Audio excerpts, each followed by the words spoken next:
Hello प्यारे साथियों, नमस्कार।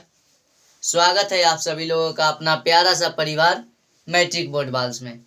तो मैं उम्मीद करता हूँ कि आप सभी लोग मस्त होंगे, स्वस्थ होंगे और मन लगाकर अपनी कार्य में लीन होंगे। कहने का मतलब मन लगाकर आप अपनी बोर्ड परीक्षा की तैयारी कर रहे होंगे। बोर्ड परीक्षा की तिथि जो है दिन प्रतिदिन नज़दीक आ रहा है और आप सभी लोग घबरा रहे हैं हिंदी से, हिंदी के व्याकरण से। तो आप सभी लोग मत घबराइए, क्योंकि आपका छोटा भाई, आपके बड़े भाई आपके सामने हाजिर है। एकदम निश्चिंत रहिए। कैसे इंग्लिश को हिंदी को धुआं धुआं करना है, ये हम आप सभी लोगों के साथ साझा करेंगे। तो मैं आज हर दिन की तरह हिंदी व्याकरण का एक ऐसा टॉपिक लेकर आया हूँ, ऐसा जो है उसके बारे में बताने आया हूँ जिससे 2 से 3 नंबर की कहानी रहती है। वो है कारक, कारक विभक्ति। इससे 2 से 3 क्वेश्चन आते हैं। ठीक है, तो 2 से 3 क्वेश्चन मतलब आप ये छोटा सा टॉपिक को, इसका 2 वीडियो मैं आपके सामने प्रोवाइड करूँगा। और यदि आप वो 2 वीडियो देख लेते हैं तो मुझे लगता है कि और कोई वीडियो देखने की ज़रूरत है नहीं। एक में मैं कारक और कारक के प्रकार बताऊंगा, यानी कारक और कारक चिन्ह के बारे में बताऊंगा, और दूसरा वीडियो में मैं उससे संबंधित कुछ उदाहरण को लेकर आऊंगा, आप सभी को सामने प्रदर्शित करूंगा।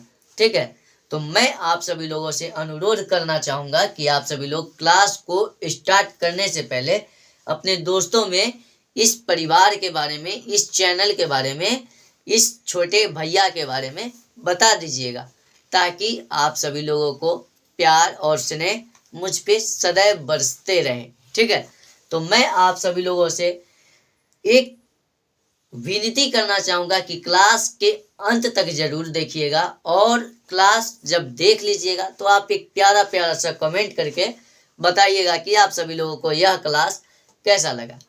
तो देखते हैं कारक के बारे में कि आखिर कारक है क्या। तो कारक चिन्ह होता है जो किसी भी चीज को, किसी से संबंध या संयोजन का बोध को दर्शाता है। ठीक है, मैं आपसे किस संबंध में हूँ, जैसे हम और आप एक शिष्य और गुरु के संबंध में हैं, तो ये दर्शाएगा, क्या दर्शाएगा? कारक चिन्ह। समझ गए? यदि इस धरती पे कोई जीव है तो किस लिए है, उसको जब कनेक्ट किया तो वो किसके सहारे हुआ? कारक चिन्ह के सहारे। यदि हम मार्कर से बोर्ड पे लिख रहे हैं तो मार्कर से बोर्ड पे लिख रहे हैं, यानी किस पे लिख रहे हैं, किससे? तो ये मार्कर और बोर्ड के बीच क्या किया? दोनों के बीच संबंधों को क्या किया? स्थापित किया, संबंधों को दर्शाया, झलकाया, लोगों के सामने बताया कि नहीं, इसके बीच ये संबंध है। तो कारक कहने का मतलब वैसा शब्द होता है जो कि संज्ञा अथवा सर्वनाम के वाक्य में प्रयुक्त होकर उससे क्रिया के साथ संबंधों का बोध कराता है। ठीक है, तो मैं आप सभी लोगों को बताना चाहूँगा कि इसका परिभाषित रूप यदि देखा जाए तो ऐसे लिखा जाए, संज्ञा या सर्वनाम का वाक्य में प्रयुक्त विशेषण। संज्ञा या सर्वनाम का वाक्य में प्रयुक्त विशेष रूप से क्रिया के साथ जो संबंध होता है, यानी क्रिया के साथ जो संबंध होता है, उसे क्या कहते हैं? उसे कारक चिन्ह कहते हैं। उदाहरण के तौर पे यदि लिया जाए तो मैं आप सभी लोगों को बताना चाहूंगा कि देखिए, मैं बोर्ड पे लिखता हूँ, राम ने पटना गया। देखिए, ये क्या है? बोर्ड पर, ये तो बोर्ड हो गया और ये मार्कर है। तो बोर्ड पे मार्कर क्या किया? प्रहार करके लिखना चालू किया। ये जब लिखना चालू किया तो ये क्या संबंध दर्शाया कि ये दोनों का बीच जो है लिखने का कार्य हो रहा है। समझ गए? तो ये इस पर क्या है? लिखने का कार्य को संबंध सत्यापित किया। उसके बाद राम ने पटना गया, यानी राम कहाँ गया? ये देखिए राम ने कहाँ गया, पटना गया। तो ये ने जो है क्या है, ये कारक विभक्ति है। क्या है, कारक विभक्ति है। तो मैं आप सभी लोगों को यही कहना चाहता हूं कि कारक का ही मतलब होता है किसी के बीच संबंध को क्या करना, जोड़ना, सत्यापित करना या दर्शाना। एक एग्जाम्पल और लिया जाए तो राम ने रावण को मारा। तो देखिएगा ये क्या है, ये क्या है और ये क्या है। ये क्या है, संज्ञा है। ये क्या है, संज्ञा है। और ये क्या है, क्रिया है ना। तो ये भी संज्ञा है और ये भी संज्ञा है और ये क्या है, क्रिया है।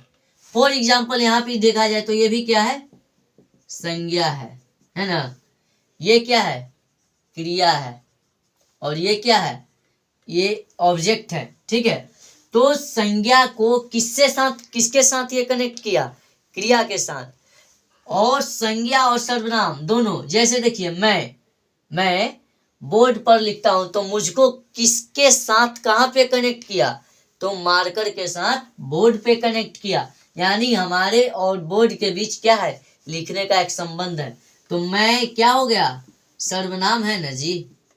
मैं क्या है, सर्वनाम है ना, सर्वनाम। तो मैं यही आप सभी लोगों को समझाना चाहता हूं कि इसका कहने का मतलब सॉरी, राम ने रावण को मारा, यानी संज्ञा क्या है, राम है, रावण भी संज्ञा है और क्रिया। यानी संज्ञा क्या लिखा है, देखिएगा, संज्ञा या सर्वनाम, संज्ञा या सर्वनाम का वाक्य में प्रयुक्त विशेष रूप से क्रिया के साथ, यानी विशेष रूप से क्रिया के साथ, क्रिया के साथ, समझ गए। ये भी क्या है, क्रिया के साथ जो संबंध होता है उसे क्या कहते हैं, उसे कारक चिन्ह या कारक विभक्ति कहते हैं। तो ये था कारक विभक्ति, इसमें क्या आ जाएगा, ने और को आ जाएगा। ठीक है, तो ये थी कारक विभक्ति के बारे में। इसके बाद समझ गया ना कारक विभक्ति के बारे में। आगे कोई डाउट है आपको, देखिए अब कारक विभक्ति के आगे हम आपको बताते हैं। कारक विभक्ति के आगे आप सभी को बताते हैं हम। देखिएगा तो और तो साफ हुआ नहीं, चलिए खैर।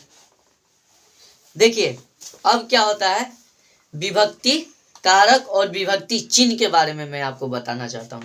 तो देखिए सबसे पहले क्या होता है, कर्ता। मैं आज आप सभी लोगों को ऐसे ही समझा देता हूं, कल इसके बारे में वीडियो बताऊंगा, वीडियो लेकर आऊंगा। देखिए क्या है, प्रथमा में आता है कर्ता। देखिएगा प्रथमा, प्रथमा या प्रथम होता है। ठीक है, देखकर घबराइएगा नहीं, कहीं तो प्रथमा या प्रथम लिख देता है। ठीक है, प्रथम। उसके बाद क्या होता है, द्वितीय, द्वितीया, तृतीया, चतुर्थी,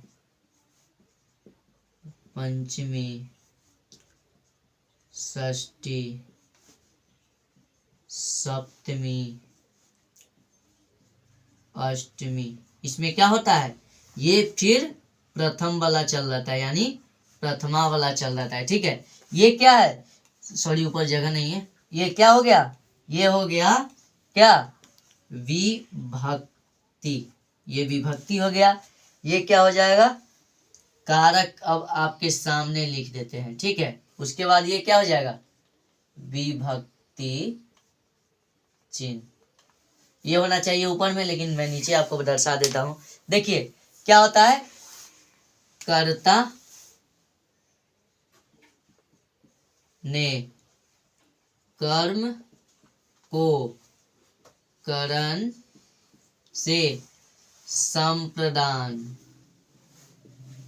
संप्रदान। उसके बाद क्या है, अपादान, संबंध। उसके बाद अपादान, संबंध। उसके बाद क्या होता है, अधिकरण, और फिर एक क्या होता है, संबंध होता है, अधिकरण और संबंध। ठीक है, तो ये है फर्स्ट का, ये है द्वितीय का, ये है तृतीय का, ये है चतुर्थ का, ये पंचमी का, ये षष्ठी का, ये सप्तमी का, ये अष्टमी का। ठीक है, देखिए अब आपको बताता हूं मैं कि क्या होता है। कर्ता में क्या होता है? विभक्ति चिन्ह। कर्ता ने कर्म को करण, कर्ता ने कर्म को करण से या क्या हो जाता है? के द्वारा, के द्वारा। उसके बाद क्या हो जाता है? अपादान से क्या हो जाता है? अपादान से क्या हो जाता है? को के लिए। अपादान से क्या हो जाता है? को के लिए, को या के लिए हो जाता है। उसके बाद क्या होता है? से, उसके बाद का के की, से का के की। उसके बाद क्या हो जाता है? में पर, इसमें हो जाता है में पर, अजी, अहो। ये सब था इसके बारे में। मैं आप सभी लोगों को इसके बारे में अगले वीडियो में बताऊंगा। मिलते हूँ अगले वीडियो में, तब तक के बाय, टेक केयर।